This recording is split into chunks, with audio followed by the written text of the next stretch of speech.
اعوذ باللہ من الشیطان الرجیم بسم اللہ الرحمن الرحیم السلام علیکم ورحمۃ اللہ وبرکاتہ۔ ناظرین اکرام، حضرت آدم علیہ السلام کے بارے میں ہمارا سلسلہ گفتگو مکمل ہوا اور ہم نے یہ عرض کیا کہ اللہ تبارک و تعالی نے اس روئے زمین پر سب سے پہلے حضرت آدم علیہ السلام کو اپنا خلیفہ اور جانشین بنا کے بھیجا۔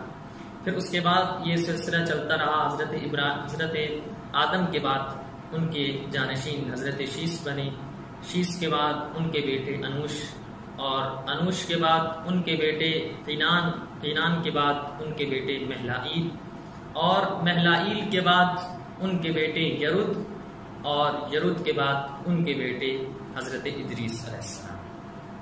اور اس طرح سے یہ سلسلہ چلتا رہا، یعنی حضرت شیس علیہ السلام کو اللہ نے عہدہ نبوت عطا کیا۔ اس کے بعد 1562 سال بعد حضرت ادریس کو عہدہ نبوت پہ فائز کیا۔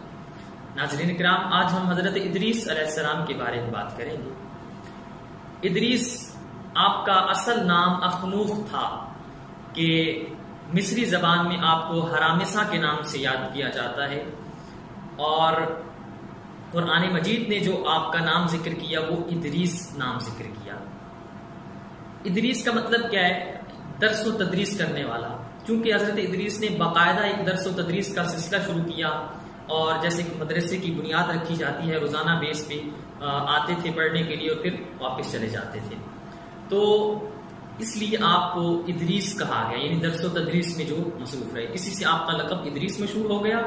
اور اہل عرب آپ کو ادریس کے لقب سے یاد کیا کرتے تھے، اور پھر انہوں نے آپ کے اسی لقب کو آپ کے نام کا درجہ دے دیا، تو آپ ادریس کے نام سے مشہور ہو گئے۔ آپ کا اصل نام اخنوخ تھا، اور جیسے کہ میں نے عرض کیا کہ آپ کو مصری زبان میں ہرامسا کے نام سے بھی یاد کیا جاتا ہے، اور عبرانی زبان میں ارمیس کے نام سے بھی یاد کیا جاتا ہے۔ قرآن مجید میں آپ کا 2 مقامات پر تذکرہ ملتا ہے۔ سورہ مریم کی آیہ مجیدہ 56 میں ارشاد رب العزت ہے وَاذْكُرْ فِي الْكِتَابِ إِدْرِيسَ إِنَّهُ كَانَ صِدِّيقًا نَبِيًّا، کہ حضرت ادریس سچے نبی تھے۔ اور سورہ انبیاء کی آیہ مجیدہ 84 کے اندر بھی آپ کا تذکرہ ملتا ہے وَإِسْمَاعِيلَ وَإِدْرِيسَ وَذَا-الْكِفْلِ كُلٌّ مِّنَ الصَّابِرِينَ، کہ یہ تمام انبیاء جو تھے وہ صابرین، صبر کرنے والوں میں سے تھے۔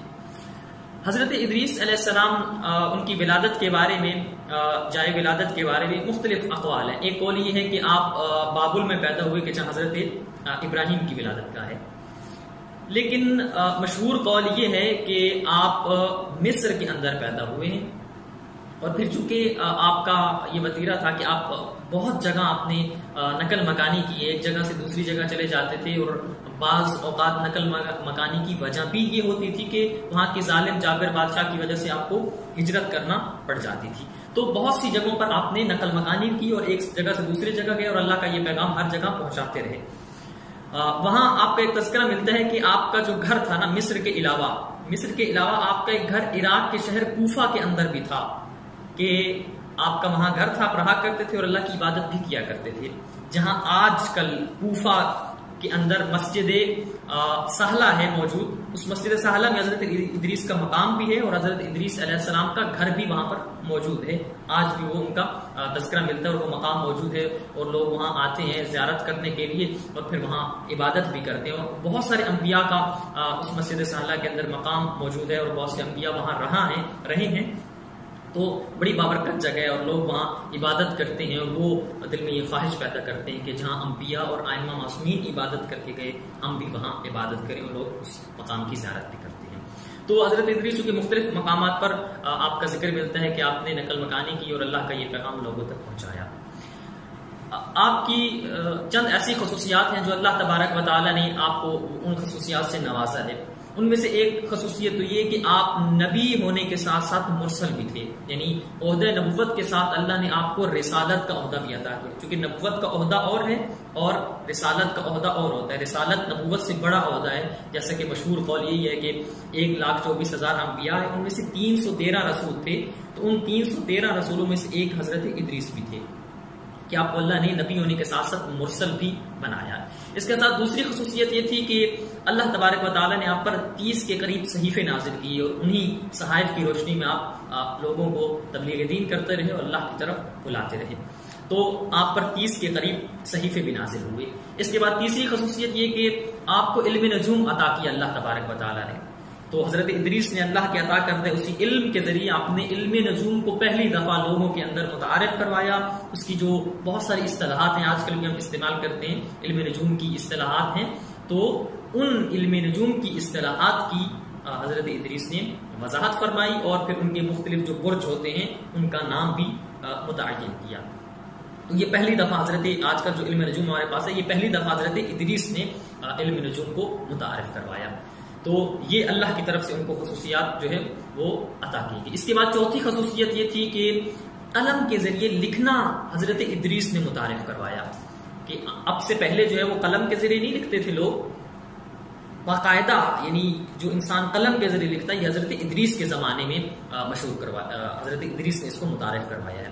آج کل ہم دیکھتے ہیں ابھی تو سائنس اور ٹیکنالوجی نے بہت زیادہ ترقی کر لی ہے اور ہمارے پاس بہت ساری ایسی چیزیں آ گئی ہیں. وہ قلم ہے، وہی ہمارا قلم ہے اور ہم اس سے لکھ بھی سکتے ہیں، وہی اس کو جیب میں ڈال کر پھر وہی چیز ہمارا کیمرہ بھی بن سکتے ہیں، ہم بہت ساری چیزیں اس سے ریکارڈ بھی کر سکتے ہیں. آج تو بہت ترقی کی، لیکن حضرت ادریس نے جو قلم متعارف کروایا وہ اس دور کے زمانے کے تقاضے کے مطابق دیکھا جائے کہ جہاں لوگوں کو کچھ بھی معلوم نہیں تھا ان کو قلم کے ذریعے لکھنا سکھایا. یہ بہت بڑی ترقی تھی اس وقت کی جو حضرت ادریس علیہ السلام نے متعارف کروایا اس کو.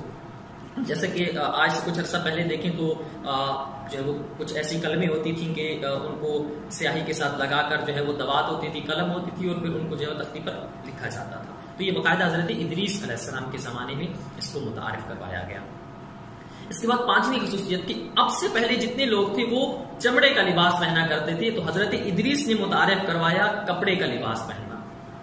یہ بہت بڑی چیز ہے کہ اس سے پہلے لوگ چونکہ جوتے تو ویسے ہی چمڑے کے پہنا کرتے تھے، اس سے پہلے جو لوگ تھے وہ چمڑے کا لباس پہنا کرتے. تو یعنی یہ جو دھاگے کا بنا ہوا جس طرح کپڑے کا لباس ہوتا ہے یہ باقاعدہ حضرت ادریس نے متعارف کروایا. اور اس سے اگلی خصوصیت، چھٹی خصوصیت یہ کہ صرف متعارف نہیں کروایا، اس کو کس طرح سے سیا جاتا ہے، سلائی کرنے کا اور پہننے کا طریقہ بھی حضرت ادریس نے متعارف کروایا اور لوگوں کو بتایا کہ کس طرح سے آپ یہ یعنی کپڑے کا جو لباس ہے وہ پہن سکتے ہیں اور سی سکتے ہیں. اور روایات میں ہے کہ مسجد سالہ میں جو ان کا گھر موجود ہے اس میں روایات ہے کہ آپ وہاں بیٹھ کر جو ہے وہ کپڑے سلائی بھی کیا کرتے تھے. تو یہ کپڑے سلائی کرنا اور اس کو پہننا جو ہے یہ حضرت ادریس علیہ السلام کے زمانے میں آپ نے اس کو متعارف کروایا. اس کے بعد جنگی اسلحہ کے بارے میں، یعنی باقاعدہ جو جنگ میں اسلحہ استعمال ہوتا ہے یہ حضرت ادریس نے بنایا. ٹھیک ہے، اور حضرت ادریس علیہ السلام کے زمانے میں اس کو متعارف کروایا گیا. اور چونکہ اس سے پہلے شاید لکڑی لاٹھی لوگ استعمال کرتے تھے، لیکن باقاعدہ جو جنگی اسلحہ ہوتا ہے تلوار وغیرہ اور بہت ساری جو اس کی چیزیں ہوتی ہیں یہ حضرت ادریس علیہ السلام کے زمانے میں اس کو حضرت ادریس نے متعارف کروایا. اس کے بعد باقاعدہ جہاد کا جو سلسلہ ہوتا ہے، جس طرح سے جہاد کیا جاتا ہے، یہ جہاد کا باقاعدہ آغاز جو کیا اور جہاد کی بنیاد رکھی یہ بھی حضرت ادریس نے رکھی ہے. شاید لوگ ویسے لڑائی جھگڑے اور جس طرح سے وہ چلتے تھے، لیکن جس طرح باقاعدہ جہاد کیا جاتا ہے، کیونکہ جو جہاد ہوتا ہے وہ آپ جانتے ہیں کہ کسی بھی نبی کی اذن اور اجازت کے ساتھ ہوتا ہے. نبی اجازت دے، ٹھیک ہے، تو اس کے ساتھ جو ہے وہ جہاد ہو سکتا ہے نبی کی اجازت کے ساتھ. اور پھر ظاہر ہے اس میں بہت ساری اور بھی اس کی صفات ہیں کہ وہ قربتاً اللہ جہاد کے لیے آئے، مال غنیمت کے اکٹھا کرنے کے لیے نہ آئے، اور پھر اسلام کو خطرہ ہو تو اسلام کی حفاظت کے لیے جو جنگ لڑی جاتی ہے اس کو جہاد کا نام دیا جائے. تو اس کی بنیاد جو ہے وہ حضرت ادریس علیہ السلام نے رکھی. اس کے بعد اگلی خصوصیت یہ تھی کہ کافروں اور کافروں کی اولاد کو قید کرنا اور انہیں باقاعدہ گرفتار کرنے کا سلسلہ بھی اس کی جو بنیاد ہوگی. اب سے پہلے ایسا کوئی سلسلہ نہیں تھا، اس کی بنیاد بھی حضرت ادریس علیہ السلام نے رکھی کہ جو کافر ہو، دشمن اسلام ہو، اس کو گرفتار کیا جائے. اگر وہ اسلام کے خلاف کوئی آواز بلند کر رہا ہے تو اس کو گرفتار کیا جائے، ان کی اولادوں کو. اسی طرح سے یہ سلسلہ بھی حضرت ادریس علیہ السلام نے متعارف کروایا اپنے زمانے میں. اس کے بعد اگلی خصوصیت یہ کہ اللہ تبارک و تعالی نے یہ بھی خصوصیت حضرت ادریس کی ہے کہ اللہ تبارک و تعالی نے حضرت ادریس کو 82 سال کی عمر میں زندہ ہی تھے آپ کی موت نہیں ہوئی، آپ کو زندہ ہی آسمان پر بلند کر لیا.